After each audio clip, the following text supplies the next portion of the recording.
नमस्कार, सत श्री अकाल, आदाब। इन फोकस के इस एडिशन में आपका स्वागत है। दिल्ली को नई सरकार मिलने वाली है, चुनाव खत्म हो चुके हैं। अब बीजेपी को तय करना है कि कौन होगा उसका मुख्यमंत्री। जो नतीजे आए उसकी समीक्षा काफी दिनों तक चलेगी। बीजेपी तय करेगी कि उसने क्या खोया क्या पाया। अरविंद केजरीवाल और उनकी पार्टी तय करेगी कि किस कारण उन्हें यह हश्र पाया। लेकिन हम लोग क्या कर सकते हैं, हम इस रिजल्ट को अलग अलग नजरिए से परख सकते हैं, पढ़ सकते हैं। और उसको पढ़ने के लिए मैंने क्या चुना है कि मैं 3 अलग एंगल से 3 डायमेंशनल इसका आकलन करना चाहता हूं रिजल्ट का। और इसके लिए मैं बात करना चाहता हूं ऐसे लोगों से जो आंकड़े जानते हैं, आज के नहीं, कल के नहीं, कई पुराने सालों के। वो ये देख सकते हैं अपनी नजर से कि क्या क्या होता रहा है जिसके कारण ये नतीजा सामने आया है। दूसरे, इस हार के कारण उनके नजरिए से, अरविंद केजरीवाल की हार के कारण उनके नजरिए से जो एक समय पे अरविंद केजरीवाल के जीत में शरीक होते थे। और तीसरा, बीजेपी और आम आदमी पार्टी की तूतू मैमे की से थोड़ा परे हटके कांग्रेस को जो जानते हैं कि क्या क्या फैक्टर था जिसके कारण कि इंडिया अलायंस, यानी एक पक्ष है बीजेपी, एक विपक्ष था इंडिया ब्लॉक जिसमें अरविंद केजरीवाल की आप और राहुल गांधी की कांग्रेस पार्टी थी। ऐसा क्या हुआ कि इंडिया ब्लॉक दिल्ली में बिखर गया और उस बिखराव का असर पड़ा दिल्ली के रिजल्ट्स पे। तो आइए चलते हैं। आप जिस्ट के साथ हैं, मैं हूं राहुल श्रीवास्तव। दिल्ली जैसे छोटे से राज्य में बड़ा सा बदलाव जब होता है तो कुछ सहारे की जरूरत पड़ती है पढ़े लिखे लोगों की, जो कि डेटा, आंकड़े, बिहेवियर और पैटर्न्स को सिर्फ जानते समझते नहीं हैं, उनका एक कंपैरेटिव एनालिसिस करना जानते हैं। और इसके लिए मैंने राह की है यशवंत देशमुख साहब के साथ, फाउंडर हैं सी वोटर संस्था के, जो बार बार लगातार एक रिस्क लेते हैं जनता का मूड भांपने के लिए। I think which is a very hazardous business, मगर अक्सर सही रहते हैं और इस बार भी दिल्ली के चुनावों में भी सही रहे हैं। But I will also call him a journalist, because journalist जो होता है वो क्रॉनिकलर ऑफ कंटेम्प्रेरी हिस्ट्री होता है। तो यशवंत देशमुख साहब, बहुत बहुत शुक्रिया। बहुत बहुत धन्यवाद बुलाने के लिए। बहुत आनंद आएगा आपसे बात करने में। यशवंत भाई के साथ मैं स्टूडियो में बहुत समय बिता चुका हूं पिछले कई सालों में। यशवंत जी, क्या एक, अगर if I ask you in 1 line, 10 words, क्या हुआ दिल्ली में? ठंड से जो टूटे कोई सपना, ये हुआ कि वो जो शीश महल से, उसकी छवि से जो छवि टूटी, जिस अन्ना आंदोलन की लहर पे सवार होकर के पार्टी बनी थी, और पार्टी विद अ डिफरेंस, जो ये भ्रष्टाचार के विरोध में पार्टी बनी थी, वो छवि टूटी। मुझे लगता है कि एक बड़ा हिस्सा उसके कारण रूठा, और उसको मनाने के बजाय जो यूएसपी दूसरी आम आदमी पार्टी और अरविंद केजरीवाल ने क्रिएट की कि हम गवर्नेंस में जो निचला तबका है उसके लिए हमने इतना कुछ किया है कि हमारी ये छवि टूटती है तो टूटे, तभी भी हम निकाल देंगे, वो थोड़ा सा मिसफायर हो गया। क्योंकि ये बात सच है कि आज हार के बावजूद भी उनको तकरीबन 43-44% वोट मिल रहे हैं। तो वो governance, bottom of the pyramid, रेवड़ी, जो भी आप कहना चाहें, वो उनके लिए काम किया। जो उन्होंने मिसकैलकुलेट किया कि दरअसल मिडिल क्लास केवल मिडिल क्लास ऐसे ही नहीं होता, वो नैरेटिव को भी ड्राइव करता है। अगर ये बात सही है कि मिडिल क्लास की त्रासदी ये है राहुल भाई कि बातें बड़ी करता है, वोट देने नहीं जाता। इसीलिए तमाम मेट्रोपॉलिटन्स के पैथेटिक टर्नआउट्स रहते हैं, बड़े ही दुखद तरीके हम्म। से। इस बार मुझे लगता है कि एक तो दिल टूटा, वो घर बैठने वाला था, लेकिन निर्मला सीतारमन ने एक एड्रेनलिन का इंजेक्शन लगा दिया और उसको लगा कि हम निकल ही जाते हैं। अब कम से कम ये पूछने की हालत में तो नहीं रहे हम बीजेपी से कि हमको क्या मिला 10 साल में। तो जो दे दिया, उस उत्साह में बाहर भी निकले। लेकिन 100 बात की एक बात यह है कि जो वोट मिला वो उन्हें अपनी योजनाओं के कारण मिला, और जो नहीं मिला वो अपनी छवि के टूटने के कारण है। तो वो छन्न से टूटे जो सपना, वो दरअसल वो टूटा, उसको वो समझ नहीं पाए कि इस टूट का इतना बुरा असर। यशवंत भाई, लेकिन आप अगर ये देखें कि जो वोट परसेंटेज मिला उसमें एक डिस्काउंट तो कर सकते हैं कि एक वोटर ऐसा है जो कि बीजेपी का खिलाफ वोट है, और वो इस वोट को, अपने वोट को उसकी तरफ चला जाएगा जो बीजेपी के खिलाफ होगा। तो जी। इतना तो क्या है कि किसी भी पार्टी का 60% वोट तो हो नहीं सकता। तो ये जी। जो अभी 43% मिला उसमें कम से कम आधा वोट ऐसा होगा जो कि बीजेपी के साथ जा ही नहीं सकता। जी। स्कीम तो यानी स्कीम्स का इम्पैक्ट जो हम जिसे कहते हैं, एक होलिस्टिक इम्पैक्ट होता है। अगर मैं दिल्ली के 2020 के और 15 के रिजल्ट्स देखूं, यूं मीन आप कहना चाहेंगे कि क्योंकि स्कीमें बस वगैरह की तो बाद में आई, लेकिन बिजली वगैरह पहले थी, क्या आपको लगता है कि इस रिजल्ट को देख करके ये नहीं लगता कि एक वर्ग जो कि फ्रीबीज का बेनिफिशियरी था वो भी खिलाफ हो गया? देखिए, उसका बेनिफिशियरी और खिलाफ एक उसका, let me phrase it this way. जब मैं कहता हूं मध्यम वर्गीय, मध्य वर्ग जो है, मिडिल क्लास जो है, ये दरअसल लोग समझ लेते हैं उच्च जाति से। पता नहीं क्यों ये दिमाग में कंस्ट्रक्ट आता है, मैं उसको थोड़ा सा आज आपके जरिए समाप्त करना चाहूंगा। हम्म। देखिए, मध्यम वर्ग आज भारत की सबसे बड़ी जाति है। हम्म। मैं जाति इसलिए कह रहा हूं क्योंकि उसके अपने सेट वैल्यूज हैं, और लोग ये भूल जाते हैं। एक मध्यम वर्गीय ब्राह्मण, मध्यम वर्गीय दलित, मध्यम वर्गीय ओबीसी, मध्यम वर्गीय मुसलमान, उनके सेट ऑफ वैल्यूज वही है, उनकी सोचने की प्रोसेस वही। ठीक है ना? अब ये मध्य वर्ग, जब जब हम बात करते हैं कि दलित मतदाता दे रहे हैं अरविंद केजरीवाल को वोट, तो ऐसा नहीं कि सारे 100 में से 100 उनको दे रहे हैं। हम्म। उसमें का भी एक मध्यम वर्ग है, मुसलमान का भी एक मध्य वर्ग है जो उसके इतर सोच सकता है। जैसे अभी बड़ी बहस हुई उस दिन हमारे ऊपर, उनको बहुत ट्रोल किया गया जिस दिन हमने बोला कि 100 में से 13 मुसलमानों ने भाजपा को वोट दिया। अब बोले ये तो हो ही नहीं सकता, 100 में 2 से 3 से ज्यादा दिए नहीं, देते नहीं।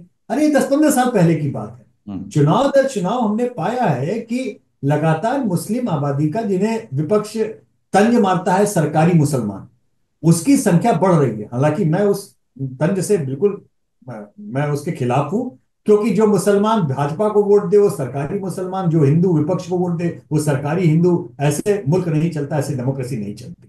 लेकिन शिया मुसलमान और पसमंदा मुसलमानों में एक हिस्सा कहीं ना कहीं डेंट पड़ा है। अब ये डेंट मध्यम वर्ग के कारण भी पड़ा है, क्योंकि ये बात सही है कि उनके अंदर, उन मुसलमानों के अंदर भी अपर इनकम, अपर एजुकेशन स्क्यू है। तो ये एक अपने आप में मध्यम वर्ग एक नई जाति तैयार हुई। पीवी नरसिम्हा राव और मनमोहन सिंह जी ने जब खोली अपनी इकोनॉमी, 3-3.5% इस मुल्क में मध्य वर्ग था। आज 35 से 40% तुलना होती है। और जैसे जैसे ये मध्यम वर्ग बढ़ेगा और भाई, वैसे वैसे मेरा मानना है कि जातिगत और जो रिलीजियस पोलराइजेशन, ये जो चीजें हैं वो कम होंगी, क्योंकि ये मध्यम वर्ग अपने तरीके से चीजें देखता है, चीजों को समझता है, कहता है, इमोशनल होता है। आपने जिस और कार्यक्रम की शुरुआत में इशारा किया कि वो जुड़ा उस लिए था। इसीलिए दिल्ली में 5 चुनाव में हमने पेंडुलम स्विंग्स देखे। हम्म। दिल्ली का लगभग 1/3 मतदाता ऐसा था जिसके लिए नरेंद्र मोदी भी हीरो थे और अरविंद केजरीवाल भी हीरो थे। हम्म। हम्म। 7-0, 7-0, मैं 7-0, यशवंत भाई, तीन इस पे बार बीजेपी बीजेपी और इस पे बाद में आऊंगा। आपकी बात में एक बड़ी इंटरेस्टिंग चीज देख रहा हूं। एक तो बड़ा इंटरेस्टिंग फैक्ट यह है कि अरविंद केजरीवाल की पृष्ठभूमि देखें अगर, before he became a politician, he was a government servant. तो he exactly. Is somebody who should understand what the middle class thinks like very well. उनको या मिडिल क्लास कैसे सोचती है उसकी समझ compare to a Parvesh Verma और समबडी ज्यादा बेहतर होनी चाहिए थी। तो बिल्कुल। वहां क्या गलती हुई? और दूसरा, क्या आप बड़ी क्लियरली इंडिकेट कर रहे हैं कि इस चुनाव में एक कास्ट डिवाइड नहीं, क्लास डिवाइड सामने आया? जी। जी, क्लास डिवाइड तो बहुत क्लियर था। जब हमने पोस्ट पोल के आंकड़े दिए थे जी उस दिन, मतलब इनकम के ऊपर, एजुकेशन के ऊपर बिल्कुल साफ क्लास डिवाइड दिखा, बिल्कुल साफ दिखा। अब अरविंद केजरीवाल को ये बात समझ में आनी चाहिए, क्योंकि वो मध्यम वर्ग के लाड़ले हम्म। नेता के रूप में स्थापित हुए थे। ठीक है। And himself was a middle class person. Himself. और दूसरी चीज, शीश महल जो है, अगर कोई बना बनाया बंगला कोई होता, कोई मुख्यमंत्री का वैसा जिसमें वो शिफ्ट हो गए होते, तो शायद वो डैमेज नहीं या डेजिग्नेटेड वो होता। जो बनवाया गया, और वो भी जब कोविड चल रहा था बनवाया गया, मुझे लगता है कि वो चीज उनको डैमेज कर गई, बुरी तरह डैमेज कर गई। वो जो कितने लाख का टॉयलेट वाला जो एक एक वो हुआ, उठा, मेरे ख्याल से शायद टॉयलेट के ऊपर कोई चुनाव शायद पहली बार हारा गया होगा उस तरीके से। मैं वही, मैंने आप ये जी अपने एंकर लिंक में कहा है कि जी। 11 लाख की टॉयलेट से एक सरकार चली जाए। आई थिंक वो बड़ा एक लास्टिंग टेम्पलेट बना है। क्या आपको नहीं लगता कि जो एंटी करप्शन क्रूसेड से आया हुआ आदमी, अरविंद केजरीवाल, बाद में सिसोदिया, उनके ऊपर जो चार्जेस लगे, जेल गए, कहीं ना कहीं इस चुनाव से रिजल्ट से ये भी लगता है द मिडिल क्लास को ये एक कन्विंस हो गई कि there is certainly some fire somewhere, उसी की वजह से धुआं है। मेरे ख्याल से ये बिल्कुल बिल्कुल हो गया था, क्योंकि इसीलिए बीजेपी बहुत ज्यादा हाइपर हो गई थी उस चुनाव के मुद्दे पे। हालांकि मैं व्यक्तिगत रूप से ये मानता हूं कि उसका डैमेज ऑलरेडी हो गया था, और लास्ट के कुछ हफ्तों में शायद बीजेपी और ज्यादा अगर सिविक इश्यूज पे खेल जाती तो ये कंप्लीट डेसिमेशन हो गया होता। अच्छा। क्योंकि एक एक बड़ी अनछुआ सा पहलू है, वो ये कि जिस दिन एमसीडी जीती आम आदमी पार्टी ने, उस दिन से उनका एक तरह का काउंटडाउन शुरू हो गया। उस दिन तक दिल्ली की हर समस्या के वो भाजपा के सर पे फोड़ते थे कि एमसीडी में भाजपा है, एलजी ऊपर नहीं करने दे रहा, नीचे एमसीडी नहीं करने दे रहा। तो जैसे ही वो जीते, मैंने उस दिन बोला था अपने मित्रों को, अपने कहा देखो ये अब इससे जो है सिरदर्द मोल ले लिया, क्योंकि एमसीडी में कुछ नहीं कर पाएंगे। और अंत में कूड़े का ढेर, बहती हुई नालियां, गंदा पानी, ये सारे इश्यूज उनको हॉन्ट करने के लिए आ घूम यू के से दैट वापस। He ran out of excuses.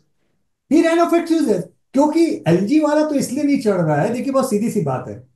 उसी शहर में हमारे ट्रैकर्स नॉन स्टॉप बता रहे थे कि शीला दीक्षित जी को आज भी लोग सबसे बेहतरीन चीफ मिनिस्टर की तरह याद करते हैं। बिल्कुल। और शीला दीक्षित जी के समय में एक हिस्सा, बड़ा हिस्सा था जब एनडीए का दिया हुआ एलजी था। उसके बावजूद उन्होंने तो कभी कंप्लेंट नहीं की कि एलजी जो है अटल बिहारी वाजपेयी का है और हम सत्ता में हम कुछ नहीं कर पा रहे, बल्कि वो 15 साल दिल्ली के बेस्ट सिविक इंफ्रास्ट्रक्चर डेवलपमेंट के रहे। हम्म। दिल्ली को वर्ल्ड क्लास शहर, भाई कॉमनवेल्थ घोटाला घोटाला वो अपनी जगह है। शीला दीक्षित जी बेचारी मनमोहन सिंह सरकार या यूपीए टू के कुकर्मों या उनके नाराजगी के चक्कर में नहीं पड़ गई। जी। शीला दीक्षित जी के खिलाफ कोई नाराजगी व्यक्तिगत रूप से नहीं थी लोगों की, यूपीए टू के खिलाफ नाराजगी थी। लेकिन दिल्ली जो एक वर्ल्ड क्लास सिटी बना पिछले 10 साल में, क्रम्बल कर गया। हम्म। मतलब आज दिल्ली रहने योग्य नहीं रही, ये बात हर जगह पे स्थापित हो गई। और अरविंद केजरीवाल साहब ने अपने वोट बैंक पे तो ध्यान दिया, मिडिल क्लास से पूछने लगा कि भाई रेवड़ी तो ठीक है, लेकिन हम टैक्स दे रहे हैं, हमसे रेवड़ी बट रही है, और रहने को आप हमें ये शहर दे रहे हैं जहां पे काला पानी आता है, जहां पे सीवेज ओवरफ्लो करता है, जमुना जी के ऊपर निकलते समय आपको मास्क लगाना पड़ता है पुल के ऊपर, और हवा आप सांस लेने योग्य नहीं रखी आपने। हम्म। तो इन सारी चीजों में कहीं मन में मिडिल क्लास के बैठ गया कि हमको क्या मिला। और यकीन मानिए कि T20 के मैच में 40 ओवर का मैच गेम एक तरफ, 20 ओवर फेंक दिए गए, 19 ओवर 5 गेंद एक तरफ, अंतिम सारे खिलाड़ी अपनी जगह पे ठीक है, लेकिन अंतिम गेंद पे जिसने छक्का मारा और बीजेपी को जिताया वो Nirmala Sitharaman. Last ball six तो उन्हीं का था, दो इसमें दो कोई संदेह प्रोमिसेस, दो प्रोमिसेस अच्छे थे। एक वो 8th पे कमीशन भी आ गया, और मिडिल क्लास को इशारा हो के देखो कुछ तो माल आने वाला है। क्योंकि एक हाँ बात ये भी है यशवंत भाई कि दिल्ली का जो निवासी है, मिडिल क्लास हो या इकोनॉमिकली वीकर सेक्शन हो, उसकी एक बात यह है कि दिल्ली के जो ओरिजिनल सेटलर्स है बहुत कम है। लोग जी बाहर से आए हुए हैं, तो वो किसी पर्पज से जो आए हैं वो इकोनॉमिक वेलबींग के लिए आए हैं, ट्रांजैक्शनल हैं ज्यादा। जी और इस कारण बिल्कुल। से गैस की कीमतें, आपको याद होगा कि एक बार अटल बिहारी वाजपेयी ने कहा था और मुद्दा बनाया जी था प्याज का। तो उनका जी डायलॉग था बड़ा फेमस कि एक समय पे प्याज काटने में आंसू आते थे, आजकल प्याज खरीदने में आंसू आते हैं। तो और प्याज के दाम 10 रुपए उन दिनों बढ़े थे, तो उसके कारण से दिल्ली में सरकार हार गई थी। राइट।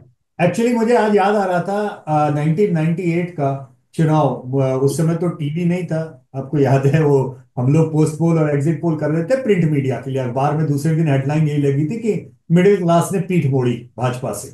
उन दिनों तो और 7 पोल होते थे पोलिंग दिन में। जी जी एग्जैक्टली। और ये डेडलाइन तो वैसी नहीं थी, लेकिन हाँ, डेडलाइन 6 बजे की ना होकर के हमारी 9 बजे की थी, क्योंकि फ्रंट पेज की डिजाइन जी। उसके हिसाब से होती थी।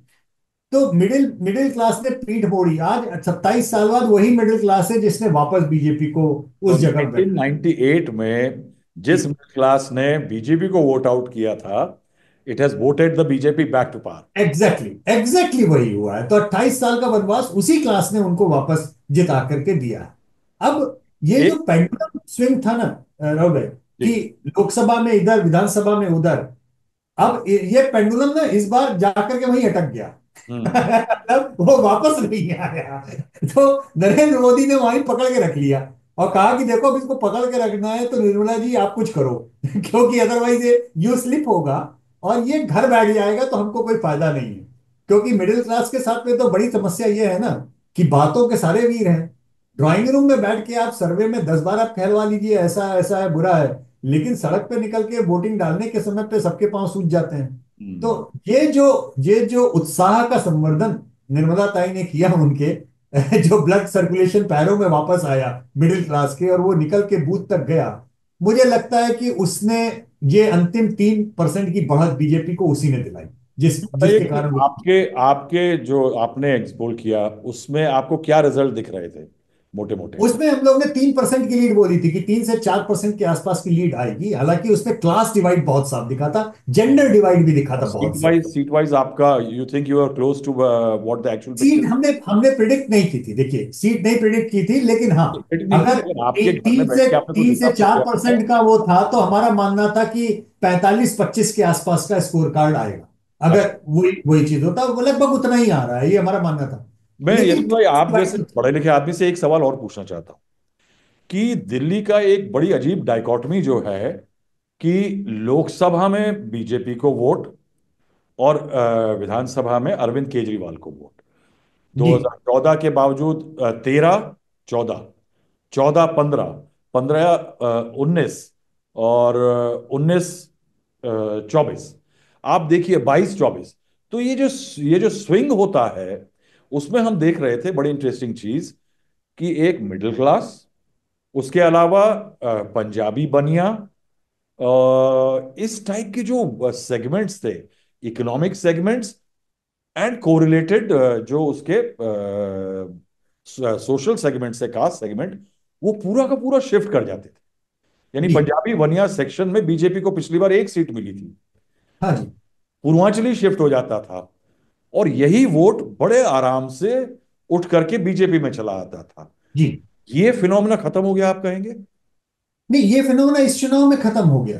क्योंकि जो वही मैं कह रहा हूं ना कि जो करीबन एक बड़ा हिस्सा हर तीसरे मतदाता का दिल्ली में ऐसा था जिसके लिए केजरीवाल और मोदी दोनों हीरो थे। उनको उसमें कोई कोई विरोधाभास नहीं लगता था। लेकिन उस 1/3 में से जो आधा हिस्सा था मिडिल क्लास वाला, उसने इस बार तय किया कि नहीं साहब, हमको आपकी छवि आपकी ध्वस्त हो गई, नंबर एक। और दूसरी बात, हम आपसे नाराज होकर घर बैठने को भी तैयार थे, हम भाजपा को नहीं जाते। लेकिन अब तो चूंकि निर्मला सीतारमन जी ने थोड़ा सा हमारे लिए भी डंडी हिला दी है, तो अब हमारा निकल के वोट देना बनता है। तो वो वोट देने चले भी गए। अब इस नाते ये बात बड़ी।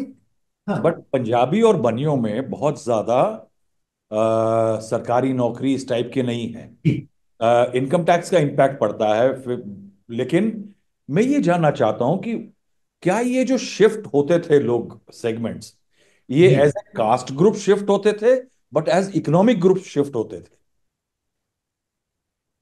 देखिए, शिफ्टिंग पहले जो होती थी वो कास्ट ग्रुप के हिसाब से ज्यादा होती थी, अच्छा। मेरा ये मानना है। लेकिन अब मुझे एक सेकुलर ट्रेंड दिख रहा है कि अब इकोनॉमिक और क्लास डिवीजन के ऊपर अब शिफ्टिंग हो रही है। अच्छा। और वो एक एक इकोनॉमिक ग्रुपिंग में ऐसा है जिसमें आज बाय वर्च्यू अगर हम बोले कि निम्न आय वर्ग में ज्यादा बड़ा हिस्सा दलित और माइनॉरिटीज का है, इसलिए वो उस तरह से ज्यादा दिखता है कि दलित ज्यादा शिफ्ट हो रहे हैं और माइनॉरिटीज ज्यादा। लेकिन मध्यम वर्ग में, जहां पे कोई भी जाति का इंसान हो, वो अपनी जातिगत आइडेंटिटी या कम्युनल आइडेंटिटी को छोड़कर जब वोट देने लगता है, हम्म। तो उसके सरोकार बहुत अलग किस्म के होते हैं। हम्म। और मैं तो मनाऊंगा कि मध्यम वर्ग इतना बढ़े, कम से कम इस जाति और रिलीजन की आइडेंटिटी से अगर भारत को छुटकारा पाना है कभी, तो मध्यम वर्ग को का बढ़ना भी उतना ही जरूरी है, और मध्यम वर्ग का दरअसल बाहर निकल के वोट डालना भी यानी उतना ही जरूरी है। बेसिकली गरीबी रेखा से लोगों को मिडिल क्लास में अगर आप लाते हैं तो people ask better questions and they vote better, आप ये कह रहे हैं। मेरे पास एक आंकड़ा और है जी कि कास्ट सेगमेंट्स में जो, अगर मैं देख रहा हूं कि इट इज नॉट कि एक ही कास्ट सेगमेंट में बीजेपी को मूवमेंट फायदा मिला हो या रीजनल सेगमेंट में। ओबीसीज में आम आदमी पार्टी को 15 से 16 सीट के करीब नुकसान हो रहा है, बीजेपी को 29 करीब 2 से 4 सीटों का नुकसान हो रहा है, बीजेपी को उसमें 29 सीटों में करीब फायदा हुआ है। जी मुस्लिम में 1 ही में फायदा हुआ है बीजेपी को। पंजाबियों में करीब 10 सीटों का इजाफा हुआ बीजेपी को। अपर कास्ट जो है, जो कि टोटल 42 सीटें मानी जाती हैं डोमिनेंस की, उसमें 24 सीटों में फायदा हुआ। जो दलित डोमिनेटेड है उसके अंदर 11 सीटों में फायदा हुआ। ये आपकी थ्योरी को बैक करता है, आप समझते हैं? जी, मेरी थ्योरी को ये बैक करता है। कारण उसका बहुत साफ है कि at the end of the day जो कोर वोट होता है, वो कोर वोट या तो आपके साथ में रहे या आपके छिटक के दूसरी तरफ चला जाए। हम्म। कोर वोट के छिटकने से आपको नुकसान होता है। मेन अच्छा। बात यह है, बीजेपी का कोर वोट अगर आप ऐतिहासिक परिप्रेक्ष्य में देखें तो दिल्ली का जो ओरिजिनल कोर वोट था इनका, पुरानी दिल्ली का, वो जी। यही पंजाबी बनिया वोटर था अच्छा। जो इनसे छिटक गया था 10 साल में, और वापस भी आया है तो धड़ल्ले से वापस आया। तो ये मुझे लगता है कि तमाम चीजें, कुछ तो अरविंद केजरीवाल और आम आदमी पार्टी ने अपने को स्वयं ध्वस्त किया, हम्म। रही सही कसर जो है मिडिल क्लास के लिए कुछ बोल करके लिए इन लोग ने आगे पूरी की। मुझे लगता है कि यहां से देश की राजनीति में अगर आप देखें तो बैलेंसिंग की थोड़ी सीखनी पड़ेगी कि आप एक तरफ रेवड़ी एक तराजू में रख के बांटें, लेकिन समाज के दूसरे तबके को जो कि इनकम टैक्स भर रहा है, जिसको लगता है कि मेरी जेब से ये रेवड़ी जा रही है, उसको भी बैलेंस आउट करें। आखिर तो दिल्ली के मध्यम वर्ग को यह पूछने का अधिकार है राहुल भाई कि आप गरीब को देना चाहते हैं दें, लेकिन इस शहर को मेरे रहने लायक तो छोड़ें। हम्म। आपने इतना दे दिया कि इस शहर से जो है साफ पानी गायब हो गया, साफ हवा गायब हो गई, सड़क चलने लायक नहीं बची। अगर ऐसा ही है तो मैं भी रिएक्ट करूंगा, आप भी रिएक्ट करेंगे। मध्यम वर्गीय कोई व्यक्ति एंटी पुअर नहीं है, देखिए एक बात समझिए, एंटी पुअर कतई नहीं है, लेकिन तराजू में ये बैलेंस अब लाना पड़ेगा। राहुल भाई लगातार बीबीसी से फोन आ रहा है, मैं तो मुझे छोटा सा, 1 मिनट के अंदर रोक करना है। महिला वोटर के लिए क्या कहेंगे आप? देखिए महिला वोटर लगातार इस तरफ जा रही है जिसमें उसको इजाफा करके अब इलेक्शंस को प्रभावित वो करने के हैज उसमें ही रहा है। रिटेन द वुमन वोटर, और उसमें भी चिपिंग he हुआ? has retained he has retained the female voters, largely the edge in the female voters। लेकिन दिल्ली में चूंकि 54 मेल और 46 फीमेल है, दिल्ली का वोटर क्लास जो क्वेश्चन है वो 54 और 46 का है, 8% वोटर पुरुषों के ज्यादा है दिल्ली में, उसका उनको एक नुकसान है। जी अच्छा, ठीक है। यशवंत भाई, आपको बहुत सारे लोग आपके पीछे पड़े होंगे, आपका फोन बीच में लगातार बज रहा है। हम जी आने वाले दिनों में आपको परेशान करते रहेंगे, अरे एंड वी विल घर की कीप बात ड्रॉइंग है। From your knowledge. Thank you very much for joining us. तो आपने देखा कि यशवंत देशमुख साहब ने हमको बताया कि आंकड़ों का खेल किस तरह से पलटा। मगर ये समझने के लिए कि पिछले 10 साल या 2011 जब अरविंद केजरीवाल ने एक कॉमेट की तरह से एंट्री मारी पॉलिटिक्स में, तब क्या हुआ, तब से लेकर के अब तक में जो उनकी जर्नी है, जिसमें बहुत सारे एलिमेंट हैं, वो कैसी रही, उसको समझने के लिए हम रुख करते हैं प्रोफेसर आनंद कुमार का। जेएनयू में लंबे समय तक प्रोफेसर रहे हैं और बीएचयू में पढ़ाई की है, तमाम विदेश में पढ़ाई की है, यही नहीं, जर्मनी में, ऑस्ट्रिया में, ब्राजील में, तमाम जगह पे प्रोफेसर साहब ने पढ़ाया, लोगों को पढ़ाया है, लिखाया है। और एक समय पे इनके तारुफ में एक और चीज जोड़ दूं कि वो जो अरविंद केजरीवाल के आंदोलन का रोमांटिसिज्म था, उसमें जुड़ने वाले लोगों में प्रोफेसर साहब भी एक हुआ करते थे। और वो इतना प्रभावित हुए कि अपनी सोशियोलॉजी की सेफ स्पेस छोड़ करके और एकेडमिक्स की सेफ स्पेस छोड़ करके उन्होंने वेंचर किया पॉलिटिक्स में कि साहब, जब माहौल बदलना है, देश बदलना है, गवर्नेंस बदलनी है, तो चुनाव लड़ लिया जाए। तो नॉर्थ ईस्ट में चुनाव में 2014 में। अगर मैं प्रोफेसर साहब नमस्कार। जी हाँ, बिल्कुल ठीक है, बिल्कुल ठीक। नमस्कार, आपका स्वागत है शो में। जी, तो बहुत धन्यवाद। 2014 में आपने चुनाव लड़ा और उसके बाद ये वक्त आया कि आप प्रशांत भूषण तमाम लोग ये कह के निकल गए कि निकलना खुल्द से आदम का सुनते आए हैं, लेकिन बहुत बेआबरू होकर तेरे कूचे से हम निकले। नहीं, तो बहुत दुखद घटनाक्रम था। और जो आदरवाद था माहौल, उसमें जो हम लोग अपना योगदान करना चाहते थे, वो सब जैसे दूध फट जाए वैसा सब बिगड़ गया।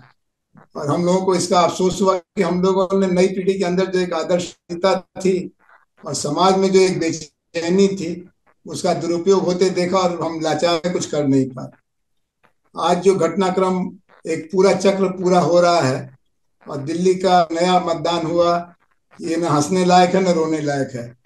और हमारे जैसे लोगों के लिए जो इस आंदोलन के अनुयायी इसलिए बने कि हम लोग जयप्रकाश आंदोलन के जमाने में विद्यार्थी थे और जेपी के नेतृत्व में जो एक संपूर्ण क्रांति का अभियान चला था, उसमें हमें लगा कि बात अधूरी रह गई थी।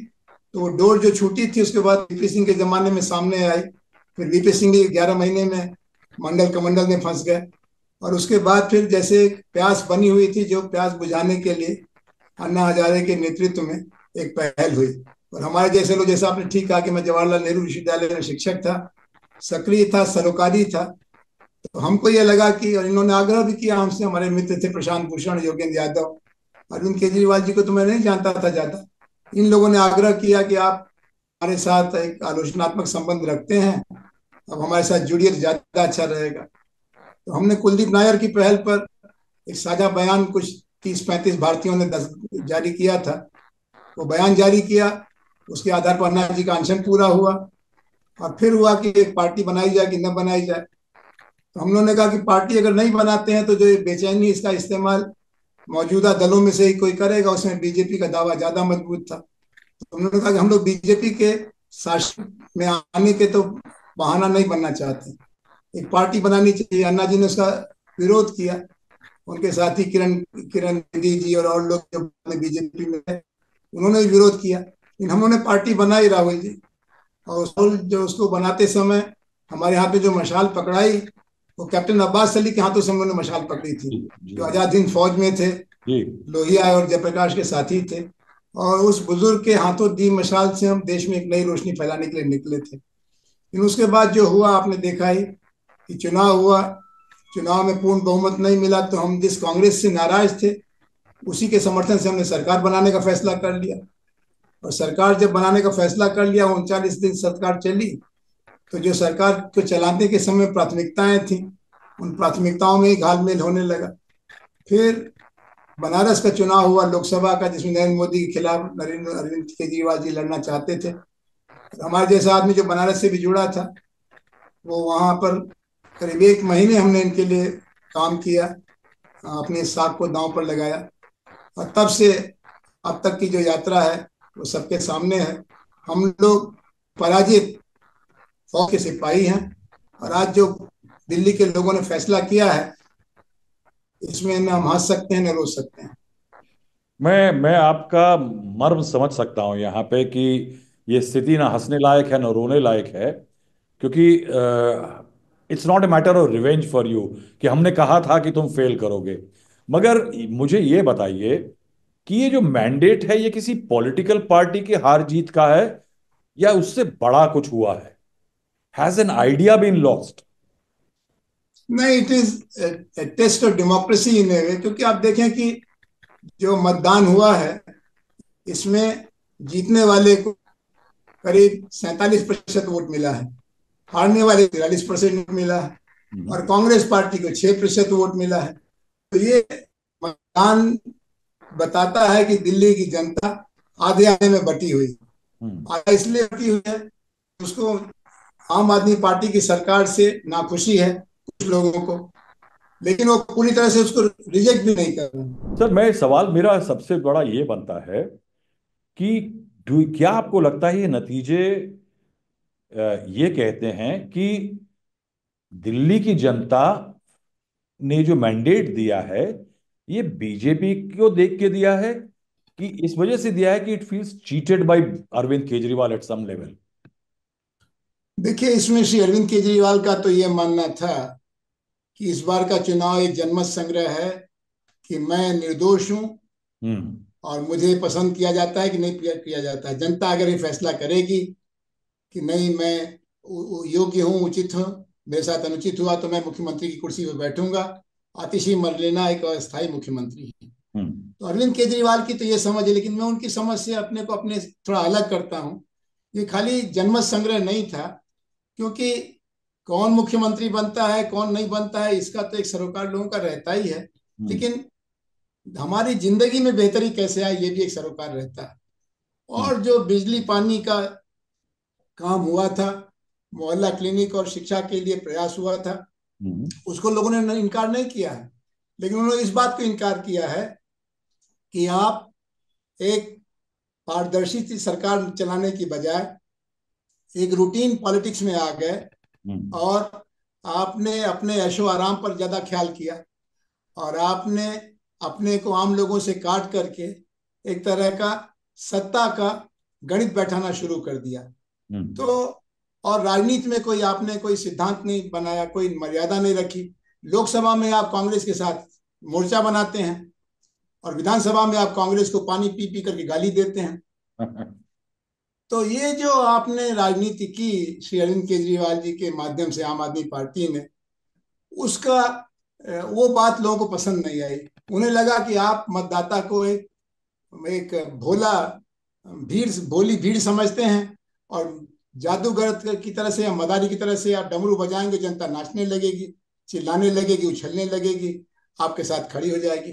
You mean to say तो he was इसमें taking दोनों vote of, इच्छाएं हैं। he was एक taking vote तरफ of तो the दिल्ली की जनता अपने हवा पानी सड़क सुरक्षा पर भी ध्यान देना चाहती है, और ऐसी सरकार चाहती है जो ये न कहे कि हम जानते हैं कि पानी गंदा है, हम जानते हैं कि सड़क पर काम नहीं हुआ, हम जानते हैं कि प्रदूषण बढ़ रहा है, हम नहीं कर पाए, आगे करेंगे, 5 साल मौका दीजिए। तो लोगों ने कहा कि ये जो तुम्हारी बात है, ये हम भी जानना चाहते हैं कि क्या 10 साल में जब नहीं कर पाए तो अगले 5 साल में क्या करोगे। चलो हम उनको मौका देते हैं जिनको पिछले 27 साल से मौका नहीं मिला, और उनके हाथ में केंद्र की सरकार है, उनके पास साधन है। और तुम कहते भी हो कि शासन तो एलजी चला रहा था, हम क्या करते। तो बजाय एक टूटी बैलगाड़ी पर बैठने की जनता ने एक 4 पहिए की गाड़ी को चुन लिया। आप ये भी कहेंगे क्या कि डू यू थिंक कि Arvind Kejriwal ran out of excuses?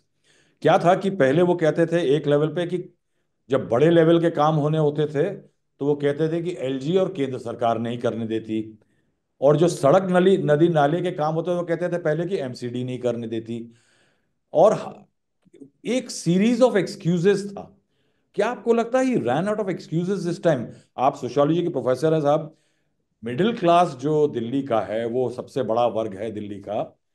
क्या आपको लगता है कि उस वर्ग के अंदर ज्यादा कॉन्शियसनेस है गवर्नेंस जैसे इशू, करप्शन जैसे इशू? तो इज इट दैट इस वर्ग में he ran out of excuses? Most certainly, you know that there were several possibilities to give an explanation about your failure. One of the foremost possibility was that we were not competent enough. We did not do our job well, which was obvious for everybody, because they saw that you don't hold any portfolio, you're only a supervisor or a monitor, you don't sign on any paper, and you ask others to do the job, and then you become inaccessible also. You don't visit the sites, you don't see the people, so you became an emperor. Jahangir का दरबार आपने खोल लिया, या शाहजहां बन गए आप। तो लोगों को ये अंदाजे हुकूमत पसंद नहीं आया, और जब आप सफाई देने लगे, तोहमत लगाने लगे दूसरों पर, तो लोगों को लगा कि हाँ, ये बात तुम्हारी ठीक है कि कुछ काम करने में दिक्कत हुई। लेकिन शीला दीक्षित भी तो इसी तरह के माहौल में काम करती थी, और उसको तो नरेंद्र मोदी ने अटल बिहारी वाजपेयी जैसे दिग्गज प्रधानमंत्री से डील करना था, मदन लाल खुराना जैसे विरोधी दल के नेता से डील करना था। फिर काम कैसे हो गए। तो ये जो अपनी तरफ से इन्होंने दूसरों पर तोहमत लगाने का एक रास्ता बना लिया था पिछले 10 साल से, और उनका सौभाग्य था कि 3 चुनाव वो जीत भी चुके थे। तो उनको ये लगा कि हम इस बार भी जीत जाएंगे। देखिए नाको दम हो चुका है। दिल्ली में हवा जीने लायक नहीं है, पानी पीने लायक नहीं है। कोरोना के बाद से जो बेरोजगारी का माहौल बढ़ा है, वो उसका कोई सुनवाई नहीं है। और जब आप कह रहे हैं कि ये सब काम तो दिल्ली सरकार, केंद्र सरकार के कारण नहीं हो रहा है, तो चलो केंद्र सरकार को ही जिम्मा दे देते हैं। तो ये भारतीय जनता पार्टी के लिए भी अपनी अपनी परीक्षा का समय होगा। ये मामूली मतदाता नहीं रह गया, ये बहुत नाराज मतदाता है, मोहभंग का मतदाता है और एस्पिरेशनल है। सतर्क मतदाता है। हम्म। आपने आपने साइडलाइंस में, यानी चुनाव हारने के बाद आपने थोड़ा समय आप लोग रहे, फिर उसके बाद छोड़ा है। आपने अरविंद केजरीवाल को कैसे बदलते देखा? द अरविंद केजरीवाल ऑफ 2011 और अरविंद केजरीवाल ऑफ 2025, क्या फर्क देखते हैं? I must not use this word, but as you have invited me to share my heart, तो मैं कुरेद रहा हूं I आपको। must say that I must say that we are dealing with a paranoid megalomaniac. Paranoid because he feels less confident people who are more knowledgeable, more experienced, more committed, more transparent. And he's megalomaniac because he thinks that he knows the solution. He only needs an opportunity. He used to tell us into 2015, 16, 17 also that you trust me, I will govern with efficiency. And we used to say, ये आपको बोलते थे वो? जी हाँ, ये जब ticket का मामला हुआ तो आपको याद होगा कि श्री प्रशांत भूषण ने एतराज किया दूसरे विधानसभा चुनाव में, जब करीब 20 लोगों के नाम पर एतराज किया। तो पहले एक इंटरनल स्क्रीनिंग कमेटी बनाई जिसका मुझे चेयरमैन बनाया गया और मेरे साथ आशीष खेतान जी को रखा गया। और हम लोगों ने जो 20 में से 12 को कहा कि ये काबिल एतराज है, 8 को चुनाव लड़ने दो। उसमें अमानतुल्लाह, भावना गौड़ वगैरह थी, ये राखी बिरलान वगैरह थी। लेकिन तब तक एडमिरल रामदास जी की कमेटी आ गई, तो फिर हमारी कमेटी के काम को उन्होंने एक तरह से अपने हाथ में ले लिया। तो हम लोग कहते थे, तो वो कहते थे कि आपका कहना सही है कि हम विनेबिलिटी के आधार पर कुछ गलत लोगों को टिकट दे रहे हैं, लेकिन आप हमारे पर भरोसा करिए, हम इन सब को अपने काबू में रखेंगे। तो हम लोगों का कहना यह था, हमारे जैसे आदमी का, जब जवाहरलाल नेहरू जी काबू में नहीं रख पाए, उतने काबिल आदमी, उतने समर्पित और संघर्षशील आदमी, और उनकी सरकार को 3 बार मौका दिया देश ने, लेकिन कई समस्याएं सुलझी नहीं। तो तुम इंस्टीट्यूशन बिल्डिंग पर ध्यान दो भाई, तुम नियमों को बनाओ, तुम व्यवस्था को बनाओ, तुम अपने व्यक्तिगत जिम्मेदारी पर सब मत लो। खैर, उन्होंने पहले प्रशांत भूषण और योगेंद्र यादव पर हमला किया और कहा कि इनको कार्यकारिणी से बाहर निकालो। हम लोगों ने उसका विरोध किया, मैं कार्यकारिणी का मेंबर था। उसके बाद फिर जब चुनाव खत्म हो गया और प्रबल बहुमत आ गया, संसद सीटें मिल गई, तब उन्होंने एक अपनी कॉन्फ्रेंस किया। उस कॉन्फ्रेंस में प्रोफेसर अजीत झा, मुझे, योगेंद्र यादव और प्रशांत भूषण जी को निकाला, शांति भूषण जैसे आदमी को बेइज्जत किया, देवेंद्र सहरावत जैसे लोगों की बात नहीं सुनी। और उस समय धर्मवीर गांधी जी लोकसभा में दल के नेता थे, वो हमारे साथ आए, भगवंत मान आए दूर दूर तक हम लोग को समझाने के लिए कि हो जाएगा, ठीक हो जाएगा, ठीक हो जाएगा। लेकिन वो खुद अपनी एक निजी जिंदगी क्राइसिस से गुजर रहे थे। तो जैसा आपने पूछा, श्री अरविंद केजरीवाल धीरे धीरे पूरी तरह से आत्ममुग्ध हो गए, सेल्फ पजेस्ड हो गए। और उनके साथ जो लोग थे, जो उनके कद वाले थे या उनसे थोड़ा ऊंचे कद वाले थे, उनको जब उन्होंने पार्टी से सफलतापूर्वक बाहर कर लिया, तो फिर कोई एक निरंकुश हो गया, एब्सोल्यूट पावर हो गया। और पार्टी में कोई पूछने वाला नहीं रह गया कि योगेंद्र यादव ने जो सिद्धांत पूछा था कि पार्टी का संगठन का संयोजक और मुख्यमंत्री एक ही व्यक्ति दोनों पद ना संभाले तो अच्छा रहेगा, न सरकार चला पाएंगे न पार्टी चला पाएंगे। आज जो दुर्घटना हुई है दिल्ली में, वो उसी का परिणाम है। श्री अरविंद केजरीवाल के हाथ में ही सारी ताकत है, न खाता न बही, जो केजरीवाल कहे वही सही। और इसकी वजह से एक बहुत बड़ा अवसर हाथ से निकल गया और भारत की राजधानी यानी दिल्ली इस समय हर तरह से दुर्दशा का शिकार है। और आप चुनाव जीतने के लिए हर मर्यादा को तोड़ लेते हैं। यहां तक कि कांग्रेस के जो इस समय प्रभारी हैं, उन्होंने तो प्रेस को कह दिया कि इन्होंने तो खालिस्तानियों से पैसा ले रखा है, कई मिलियन ले रखा है। अब मैं तो उतनी दूर तक नहीं जाऊंगा, मुझे मालूम नहीं है। लेकिन हाँ, हम लोग को जब बाहर निकाला, तो मैं चूंकि लोकसभा का उम्मीदवार था, मुझे 4.5 लाख से ज्यादा लोगों ने वोट दिया था। श्री मनोज तिवारी जीते जरूर थे, लेकिन हमारी भी जिम्मेदारी थी तो हम लोग उसमें एक स्वराज अभियान करके एक मोर्चा बनाया, हमको उसका राष्ट्रीय संयोजक बनाया गया। 2 साल में प्रशांत ने, योगेंद्र ने, अजीत ने, बाकी लोगों ने मिलके उसको खड़ा किया, देश भर में उसकी शाखाएं बनी। लेकिन हम लोगों ने जब विधानसभा वो उसका चुनाव लड़ा, हरियाणा विधानसभा का और दिल्ली की कॉरपोरेशन का, तो हमको वोट नहीं मिला, क्योंकि वोट इस तरह से बाजार में बिकता नहीं है। लोग सूझबूझ करके वोट देते हैं। इसलिए हम लोगों की तुलना में उन्होंने, जिसके पास दिल्ली की सरकार थी, उस पार्टी को वोट दिया दोबारा। और हम लोगों ने भी कहा कि चुनाव की राजनीति हमारे बस का नहीं है, चलो हम मूल्यों की राजनीति को आगे बढ़ाएं। और आज हम लोग, प्रशांत भी अपनी जगह पर सक्रिय हैं, आप देख ही रहे हैं, योगेंद्र तो अति सक्रिय हैं, कोई पीछे हटा नहीं है। लेकिन वो मोर्चा हमने छोड़ दिया। हम लोगों ने कहा कि राम तुम्हारा भला करेंगे, और तुम्हारी जो ये अवसरवादिता है, ये एक दिन जब लोगों की निगाह में खुल जाएगी, तो उसके बाद जब लोगों का गुस्सा फूटेगा तो उसको कोई संभाल नहीं पाया। आज वही हुआ है। आज धोखे से परेशान, झूठ और गलत आरोपों से परेशान जनता ने वोट इनके खिलाफ दिया है। और भारतीय जनता पार्टी की ये जीत कम है। सुशासन के लिए, बेहतर जिंदगी के लिए, अच्छी राजधानी के लिए वोट ज्यादा है। मेरा आपसे आखिरी सवाल सर, करप्शन चार्जेस जो लगे शराब घोटाले के तमाम, आप एक पर्सनल नजरिए से क्या लगता है आपको, जब जिस अरविंद केजरीवाल को आप जानते थे, was he capable of corruption? Because मेरे को लगता है कि जो मिडिल क्लास वोट बहुत बड़ा शिफ्ट हुआ है बीजेपी के फेवर में, जो पिछले कुछ चुनावों में वोट दे रहा था अरविंद केजरीवाल को, वो सेगमेंट जो है सजग है करप्शन जैसे मुद्दे पे। दैट इज वाई वो आप लोगों के आम आदमी पार्टी के साथ भी गया था। क्या आपको लगता है, आप यू इंक्लूडेड और एज ए ऑल्सो पुराने एसोसिएट के तौर पे, कि क्या ऐसा सचमुच हो सकता है? कैन यू, आप विश्वास कर सकते हैं? देखिए, हमारा उनके साथ नजदीक का संबंध दिल्ली लोकसभा उत्तर पूर्वी क्षेत्र से लेकर के और बनारस लोकसभा चुनाव तक था। उसके बाद जब उन्होंने हम लोगों को पार्टी से निकाला, तो हम लोगों ने कोई एक शरारती बच्चों की तरह से खेल बिगाड़ने की बजाय हम लोगों ने कहा कि तुम्हारा रास्ता अलग, हमारा रास्ता अलग। लेकिन जो घटनाएं तब से अब तक हुई हैं, उनमें मुझे एक बात तो स्पष्ट है, भ्रष्टाचार कर सकते हैं कि नहीं कर सकते, नहीं, नियमों को तोड़ने में उनको कोई एक तरह से चिंता नहीं होती। उनको लगता है कि जैसे वो पुरानी कहावत है ना कि अल्लाह मियाँ को तो पता नहीं है, हम नदी में नहाने के बहाने पानी पी लेंगे और एक मछली गले में फंस गई। तो आप ये इनको समझ लें कि जो घटनाएं हुई हैं, सबके अपने अपने अनुभव हैं, शाजिया इल्मी से लेकर के स्वाति मालीवाल तक, और उन अनुभवों के आधार पर ये अनुमान लगाना कठिन नहीं। मैं गोवा में हूँ, मैंने गोवा में इनका चुनाव देखा था, इनके चुनाव प्रभारी हमसे मिलने आए थे। गोवा में जो पैसा खर्च हुआ था चुनाव में आम आदमी पार्टी की तरफ से, वो हवा से तो पैसा आया नहीं था।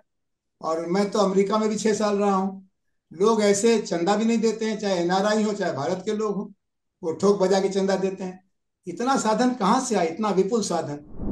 तो आपने प्रोफेसर साहब को सुना कि उनका कहना यह है कि कहीं ना कहीं वो जो एक ट्रेड चालू किया था सत्ता में आने के बाद से अरविंद केजरीवाल ने, कानून तोड़ने का और शायद उसको ढांपने का, उसका खामियाजा अरविंद केजरीवाल को 10 साल का सफर रहा, लंबा रहा। लेकिन उसके बाद कहीं ना कहीं एक पॉइंट आता है जहां पे वो लाइन टूटती जरूर है और जनता आपको, आपसे अकाउंटेबिलिटी मांगती है, जैसे moment of reckoning for Arvind Kejriwal.